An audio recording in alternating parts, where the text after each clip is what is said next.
इस video class में Bihar board की कक्षा 7 के अतीत से वर्तमान के अध्याय 8 के सभी प्रश्न उत्तर करने वाले हैं। तो वीडियो को पूरा देखिएगा और वीडियो अच्छा लगे तो वीडियो को लाइक करके चैनल को सब्सक्राइब कर दीजिएगा। और इस क्लास का पीडीएफ टेलीग्राम पर मिल जाएगा, जिसका लिंक डिस्क्रिप्शन बॉक्स में है। तो चलिए वीडियो को शुरू करते हैं। अध्याय 8 है क्षेत्रीय संस्कृतियों का उत्कर्ष, जिसका पहला प्रश्न है रिक्त स्थानों की पूर्ति करें। पहला प्रश्न है उर्दू एक डैश भाषा है तो मिश्रित भाषा है। 2 नंबर प्रश्न है उर्दू की उत्पत्ति 10 शताब्दी में हुई तो 11वीं शताब्दी में हुई। 3 नंबर प्रश्न है उर्दू का शाब्दिक अर्थ है तो शिविर। 4 नंबर प्रश्न है ईरानी लोग सिंधु को डैश कहते थे तो हिंदू कहते थे। 5 नंबर प्रश्न है तुलसीदास ने डैश की रचना की तो रामचरितमानस की रचना की।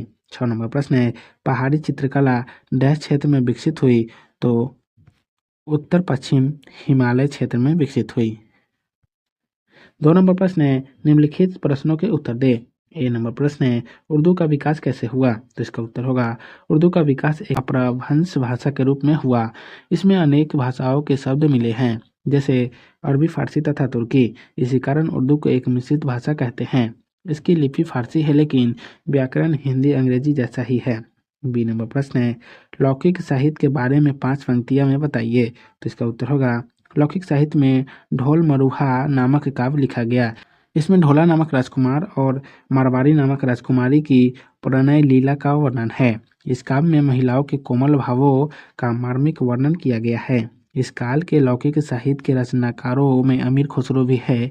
अमीर खुसरो ने पहलियों से हिंदी के भंडार को भरा। सी नंबर प्रश्न है रहीम कौन थे, उनके द्वारा रचित किसी एक दोहा को लिखे, तो इसका उत्तर होगा रहीम का पूरा नाम अब्दुल रहीम खान खाना था। ये अकबर के दरबार के नवरत्नों में एक थे। इनकी अधिक पहचान कृष्ण भक्त की कवि के रूप में है। इन्होंने हिंदी में अनेक कविताओं की रचना की। इनकी एक प्रसिद्ध रचना का अंश निम्नलिखित है।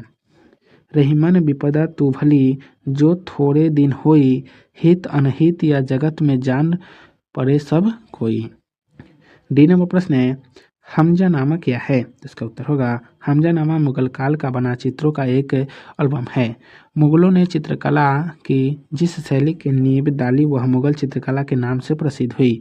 हमजानामा मुगल शैली की ही एक अद्भुत विकृति है। यह ऐसी पांडुलिपि है जिसमें 1200 चित्र हैं। सभी चित्र स्थूल और नटकिन्ने गंगों में कपड़ों पर बने हुए हैं। ई नंबर प्रश्न है पहाड़ी चित्रकला में किन किन विषयों पर चित्र बनाए जाते थे, तो इसका उत्तर होगा पहाड़ी चित्रकला में विशेष रूप से सामाजिक विषय चुने गए। चित्र सामाजिक विषयों पर ही बने। बच्चियों को गेंद खेलते, संगीत के साज बजाते, पक्षियों या पशुओं के साथ मनोरंजन करते हुए चित्र बनाए जाते थे। राजा महाराजाओं का अकेले या दरबारियों के साथ बैठे हुए चित्र बनाए जाते थे। प्राकृतिक दृश्यों के चित्र भी बने।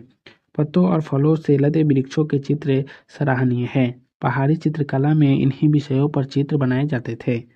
एफ नंबर प्रश्न है गजल और कव्वाली में अंतर बताएं, तो इसका उत्तर होगा सल्तनत काल में 2 प्रकार की गायन शैली का विकास हुआ। पहला था गजल और दूसरा कव्वाली। गजल को अरबी भाषा में स्त्रीलिंग माना जाता है, जबकि हिंदी में इसे पुल्लिंग मानते हैं। गजल का शाब्दिक अर्थ है अपने प्रेम पात्र से वार्ता। एक गजल में कम से कम 5 और अधिक से अधिक 11 शेर होते थे। इसके संग्रह को दीवान कहा जाता है। गजलें के श्रृंगार रस में लिखी होती है, जिस कारण इसका गायन संगीत प्रेमियों को अच्छा लगता था। सूफियों को भी गजल प्रिय रहा। कव्वाली का चलन विशेषतः सूफी गायनों में था। कव्वाली का अर्थ होता है कथन। इसको गाने वाला कव्वाल कहलाता है। यह शैली कव्वाली कहलाई। कव्वाली गाते हुए गायन भक्तिमय हो जाता था। उसके समक्ष लगता था कि अल्लाह सामने आ गया हो। गाते गाते झूमते और नाचने लगते। आइए चर्चा करें का पहला प्रश्न है क्षेत्रीय भाषा एवं साहित्य के विकास का क्या महत्व है, तो इसका उत्तर होगा 16वीं शताब्दी से क्षेत्रीय भाषाओं में लेखन कार्य होने लगा था। 17वीं शताब्दी के आते आते इसमें काफ़ी परिपक्वता आ गई। संगीतमय काव्य भी रचे गए। बंगला, उड़िया, हिंदी, राजस्थानी तथा गुजराती भाषाओं के काव्य में राधा कृष्ण एवं गोपियों की लीला तथा भगवत की कहानी का भरपूर उपयोग हुआ।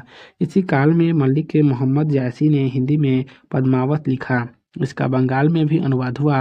अब्दुल रहीम खान खाना ने कृष्ण के सामने रखे अनेक काव्य में रचनाएं की।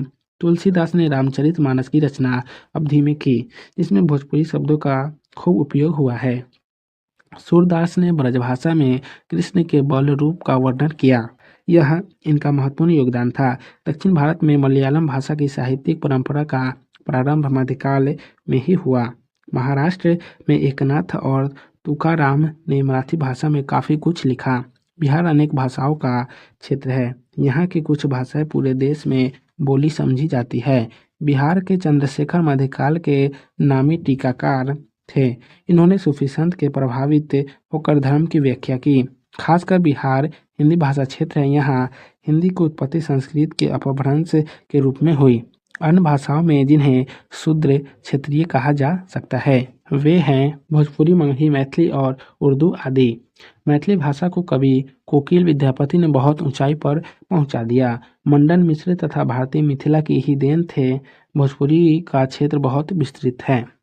2 नंबर प्रश्न है, आपके घर में जो भाषा बोली जाती है उसका प्रयोग लिखने में कब से शुरू हुआ? तो इसका उत्तर हो, मैं अपने घर में भोजपुरी भाषा बोलता हूँ, लेकिन इसका आरंभ कबीर के समय से हुआ। स्वतंत्र संग्राम के समय अनेक महाकाव्य भोजपुरी में रचे गए।